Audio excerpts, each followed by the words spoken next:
Okey,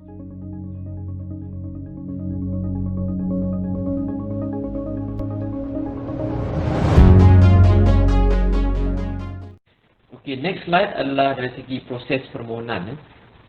Proses permohonan untuk permohonan yang diterima di bawah HIP dan juga CUP ni lah. Jadi untuk makluman tuan-tuan dan puan-puan,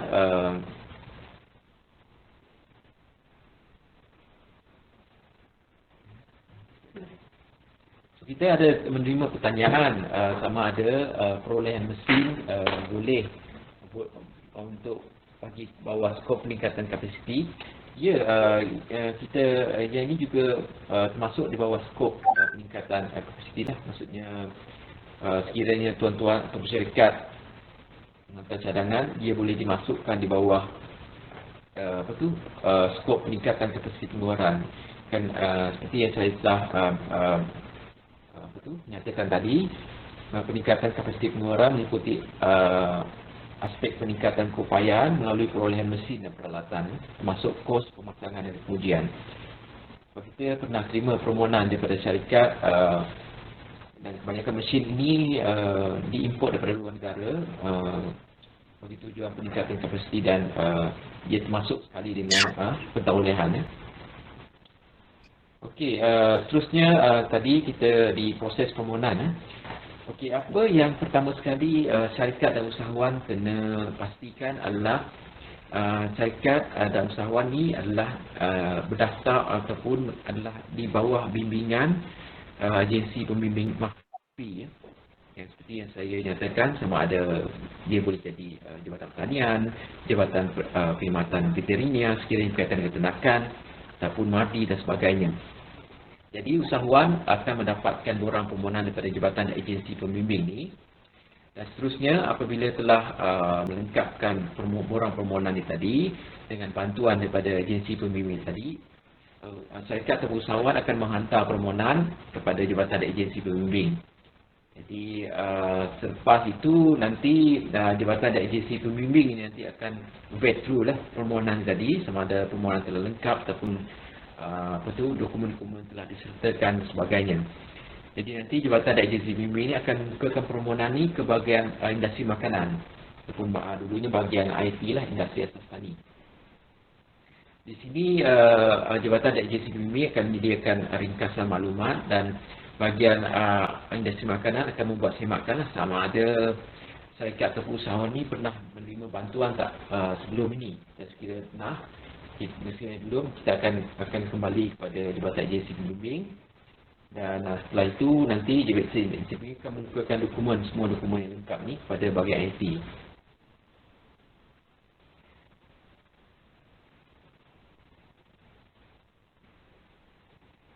Ini dari segi proses penghantaran permohonan lah. Maksudnya nanti usahawan akan melalui jabatan dan agensi pembimbing, dan seterusnya apabila jabatan dan agensi pembimbing menerima permohonan, dia akan merujuk kepada bahagian industri makanan untuk kami membuat semakan sama syarikat pernah menerima bantuan atau tidak. Dan sekiranya semua itu telah disahkan syarikat atau usahawan belum pernah menerima bantuan, agensi pembimbing akan menghantar dokumen yang lengkap pada bahagian IM untuk kita proses selanjutnya. Ini adalah proses dari segi bantuan HIP lah. Maksudnya proses dia sehingga bahagian industri makanan menerima permohonan tersebut. Tapi untuk change upgrade produk ni, proses dia hanya berlaku di jabatan dan juga agensi pembimbing. Maksudnya di sini, kalau untuk check upgrade produk, untuk run check upgrade produk, setelah jabatan dan agensi pembimbing menyemak dengan bahagian industri makanan sama ada syarikat atau usahawan yang pernah menerima bantuan ataupun tidak, bahagian industri makanan come back to the agensi pembimbing, dan jabatan dan agensi pembimbing akan memproses selanjutnya permohonan tersebut. Berbeza dengan high impact product. Kalau untuk high impact product, permohonan tu akan dikemukakan kepada bahagian industri makanan untuk diproses selanjutnya. Tapi untuk check upgrade produk, proses itu hanya berlaku di jabatan dan agensi pembimbing. Sebab apa yang selalu berlaku adalah syarikat dan juga usahawan ni kadang-kadang dia boleh jadi di bawah dua agensi pembimbing yang berbeza. Sebagai contoh, kita ambil contoh syarikat dan usahawan yang berada di negeri Kelantan sebagai contoh. Mungkin dia adalah daftar di bawah agensi pembimbing kadar sebagai contohnya, dan pada masa yang sama dia juga mungkin berdaftar di bawah agensi pembimbing Jabatan Pertanian. So itu peranan bahagian industri makanan untuk memastikan tidak berlaku overlapping lah. Maksudnya dia pernah memohon KAP sebagai syarikat atau usahawan di bawah agensi pembimbing kadar, dan pada masa mungkin setahun kemudian itu dia mohon lagi daftar sebagai agensi pembimbing di bawah Jabatan Pertanian. So semakan yang kami akan buat memastikan benda ni tidak berlaku overlapping. Okey, untuk next slide ni kita pergi kepada lebih detail lah dari segi struktur pelaksanaan permohonan grant di bawah HIP ni. Di sini setelah bahagian industri makanan menerima permohonan daripada jabatan untuk agensi pembimbing, kita akan menubuhkan jawatan kuasa teknikal grant pemadanan ni. Yang ini akan ditubuhkan melalui kerjasama dengan jabatan dan agensi pembimbing lah. Bahagian industri makanan dengan kerjasama jabatan agensi pembimbing untuk permohonan grant HIP ni, kita akan tubuhkan yang jawatan kuasa teknikal ni, dan ahlinya terdiri daripada MARDI, agensi pembimbing sendiri, Fama, Tekun dan juga lain-lain lah. Jawatan teknikal dirasakan perlu. So setelah ditubuhkan jawatan kuasa teknikal ini, ahli-ahli tadi yang dilantik ni akan membuat lawatan kepada syarikat dan usahawan yang memohon grant ni tadi. So dia adalah dari segi checklist yang dia akan buat, dan mereka ini setelah membuat lawatan ni dia kena come out dengan laporan teknikal dia. So mereka ni lah nanti akan menyediakan laporan dan ulasan teknikal, dan seterusnya ulasan dan teknikal ni nanti akan dibentangkan pula dalam jawatan kuasa kelulusan pemberian grant. Jawatan kuasa kelulusan pemberian grant ni di peringkat kementerian yang difungsikan oleh timbalan ketua kementerian lah.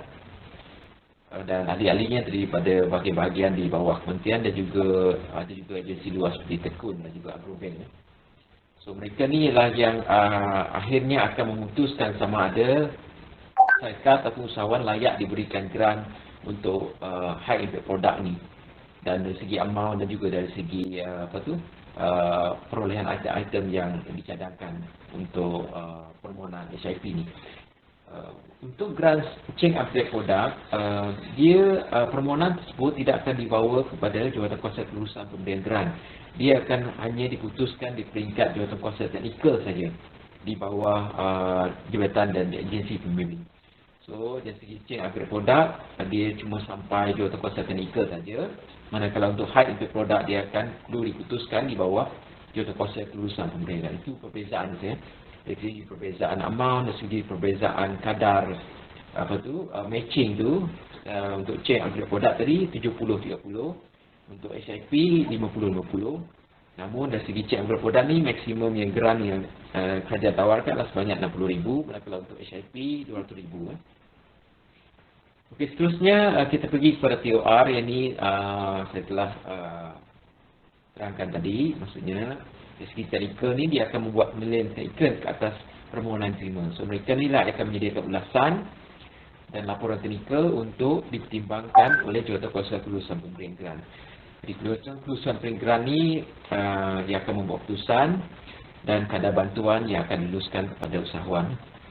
Dan untuk kelulusan yang diberikan ini di bawah HIP ini, syarikat dan usahawan diminta untuk melaksanakan semua proses tersebut dalam 9 bulan lah. Jadi untuk tahun ni kita banyak menerima permohonan pelanjutan masa daripada syarikat dan usahawan yang telah diluluskan grant HIP ini untuk dilanjutkan tempoh pelaksanaan menggunakan kita disebabkan PKP tempoh hari. Dan jawatan kuasa ini juga lah yang akan mempertimbangkan permohonan untuk pelanjutan tersebut. Okey, next slide adalah dari segi juga dari segi prosedur tadi. Ini lebih kepada dia punya flow lah.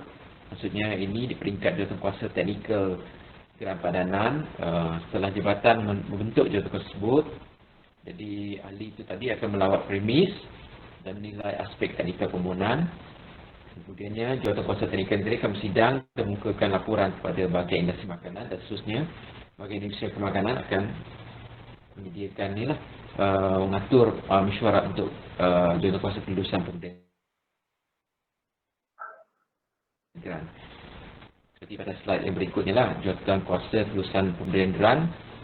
So yang ini tadi dah disentuh juga. Jawatankuasa kelulusan grant akan finally decide dari segi kadar bantuan dan juga kelulusan untuk pemberian grant tersebut kepada usahawan. So kita pergi ke slide yang seterusnya. Ini dari segi rumusan lah, tuan-tuan dan puan-puan. Seperti telah diterangkan tadi, kita ada dua grant padanan di sini, iaitu Change Upgrade Product dan juga High Impact Product. So secara ringkasannya boleh saya rumuskan di sini. Untuk Change Upgrade Product ni, fokus grant adalah untuk membantu usahawan di tahap 1 hingga 3, iaitu usahawan ataupun syarikat yang mana jualan tahunannya kurang daripada 300,000 setahun. Dan bantuan grant yang kadar grant yang ditawarkan oleh kerajaan sebanyak 70% daripada nilai keseluruhan kos projek yang dicadangkan, dan maksimum dengan nilai maksimum sebanyak 60,000. Manakala untuk high impact product yang ini akan memberi fokus kepada usahawan di tahap 4 dan 5, iaitu usahawan atau syarikat di mana hasil jualan tahunan melebihi 300,000 setahun. Dan kadar bantuan adalah sebanyak 50% daripada kos keseluruhan projek dengan nilai maksimum sebanyak RM200,000. Jadi untuk tahap dari segi nilai jualan tu, kebiasaannya penelitian akan dibuat kepada laporan kewangan syarikat lah, ataupun audited financial statement yang terkini. Dan dari segi kriteria kelayakan lebih kurang sama untuk kedua-dua grant padanan ini, iaitu syarikat yang didaftarkan, mempunyai lesen perniagaan dan juga mempunyai premis perniagaan yang sah. Yang pertama akan diberikan kepada syarikat belum pernah menerima bantuan dan juga mempunyai prestasi perniagaan baik untuk tempoh 1 tahun. Dan dari segi skop pula pun sama antara CUP dengan CUP dengan HIP. Cumanya untuk CUP ni tadi di bawah skop perolehan Perpantanan Tengah juga boleh digunakan di bawah grant ni. Jadi itu sajalah pembentangan perkongsian daripada saya berkenaan dengan grant CUP dan juga HIP ini. Dan sekiranya tuan-tuan dan puan-puan mempunyai sebarang pertanyaan lanjut, boleh menghubungi saya sendiri ataupun Cik Dayana di nombor ataupun email yang tertera. Jadi saya bukalah kepada tuan-tuan dan puan-puan ingin mempunyai sebarang pertanyaan untuk boleh kita bantu untuk jawab di sini.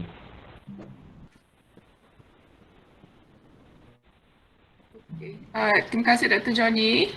Sekarang kita akan buka sesi ini kepada tuan-tuan dan puan-puan untuk bertanya soalan.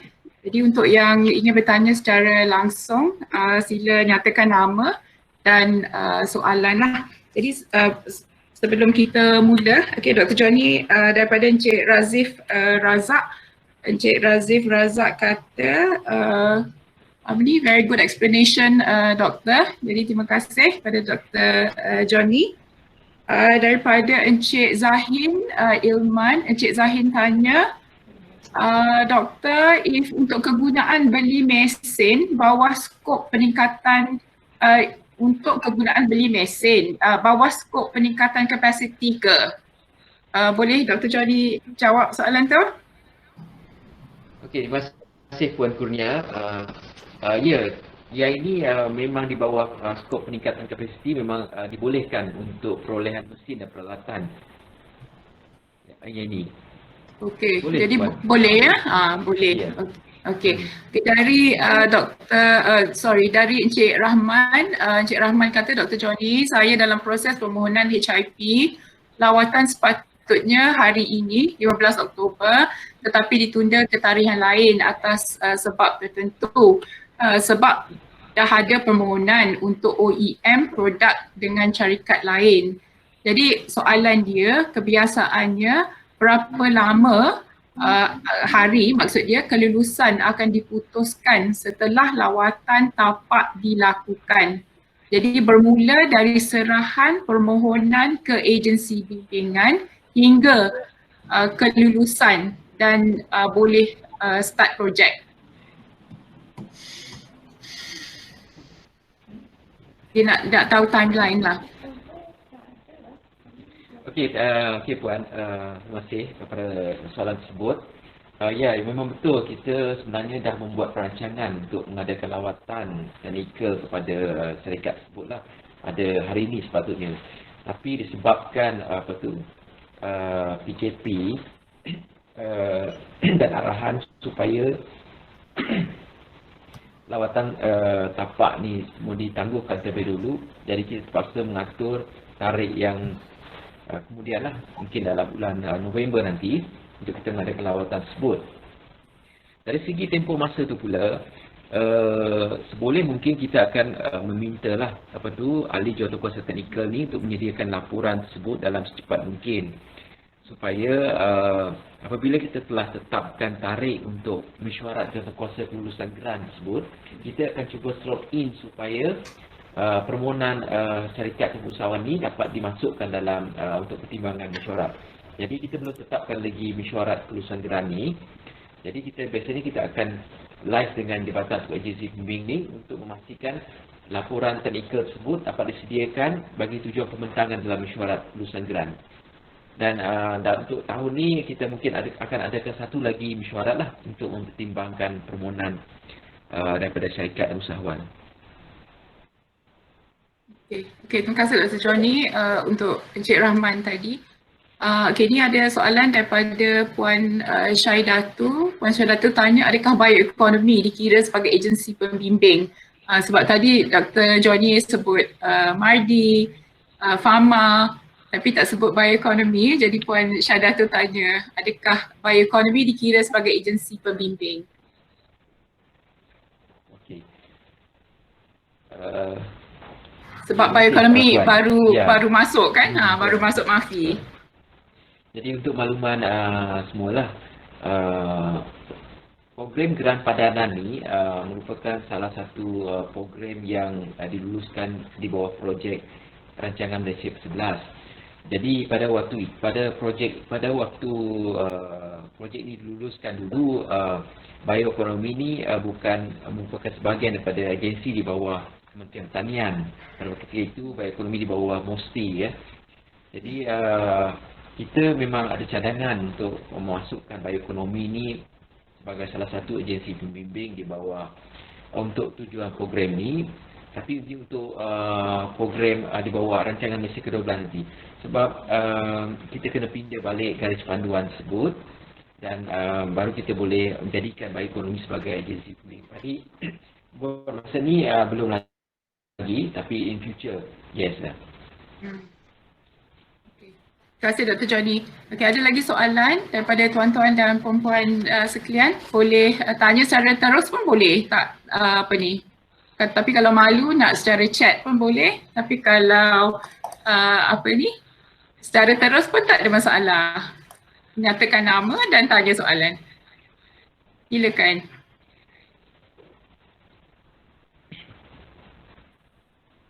Jadi mungkin saya boleh tanya sementara tunggu soalan, peruntukan untuk CUP dan HIP buat masa ini masih ada lah Dr. Johnny kalau mana-mana syarikat ingin memohon. Okey, biasanya Puan, kita di bahagian industri makanan ni kita sebagai penyelaras dan banyak peruntukan ni telah kita salurkan kepada agensi dan jabatan pembimbing kita. Sebab itu kita amat menggalakkan syarikat dan usahawan ni berhubung terus dengan agensi atau jabatan pembimbing. Sekiranya sebagai contoh, kalau syarikat ni adalah syarikat yang menghasilkan produk pharmaceutical sebagai contoh, mungkin saya boleh cadangkan syarikat atau usahawan ni menghubungi Mardi. Bertanyakan tentang program matching grant di bawah Mardi untuk CUP dan juga HIP ni. Cuma mereka yang ada mungkin ada dari segi peruntukan sama ada mereka masih boleh menerima permohonan ataupun tak untuk tahun ni lah. Okey. Untuk tahun ni kita masih menggunakan peruntukan di bawah rancangan Malaysia ke-11. Tapi bermula tahun depan kita akan mulakan program yang baru ni tapi di bawah rancangan Malaysia ke-12. Tapi untuk sekiranya permohonan untuk tahun ni saya cadangkan syarikat usaha berhubung terus dengan agensi pembimbing lah. Okey. Kiranya Jadi masih ada saya lagi. Ya, jadi saya rasa bagaimana bioekonomi boleh membantu. Jadi kalau ada tuan-tuan dan puan-puan ingin memohon, boleh kalau tak tahulah mana nak tuju, buat masa ni mungkin boleh bertanya kepada bioekonomi dan kami akan membantulah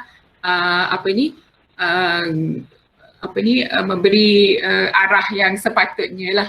Jadi kalau tak tahu nak ke Mardi ke, nak ke Pharma ke, boleh berhubung dengan bioekonomi dan kami akan bertanya bagi pihak tuan-tuan dan puan-puan dan memberi maklumat yang sepatutnya lah.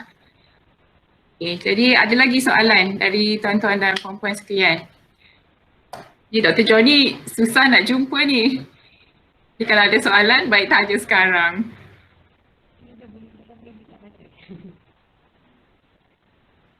Ya, saya baca juga soalan ni ditanya dalam chatting ni, room chatting ni. Adakah gerai ni seperti CUP ni masih dibuka untuk permohonan? Ini sama tadilah. Maksudnya tuan-tuan dan puan-puan boleh bertanya terus dengan sama ada melalui bioekonomi tu ataupun melalui terus kepada agensi ataupun jabatan pembimbing MAFI ni untuk bertanyakan sama ada peruntukan masih ada lagi untuk dimohon di bawah program ni.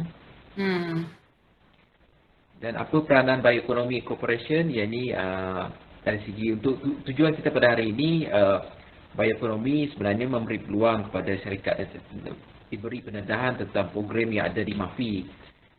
Gitu kan Puan? Sebab sebelum ni Bioeconomy membantu dalam dari segi program berkaitan dengan halal dan kita akan terus bekerjasama lah dengan Bioeconomy, terutamanya syarikat-syarikat di bawah bantuan ataupun bimbingan bioekonomi juga.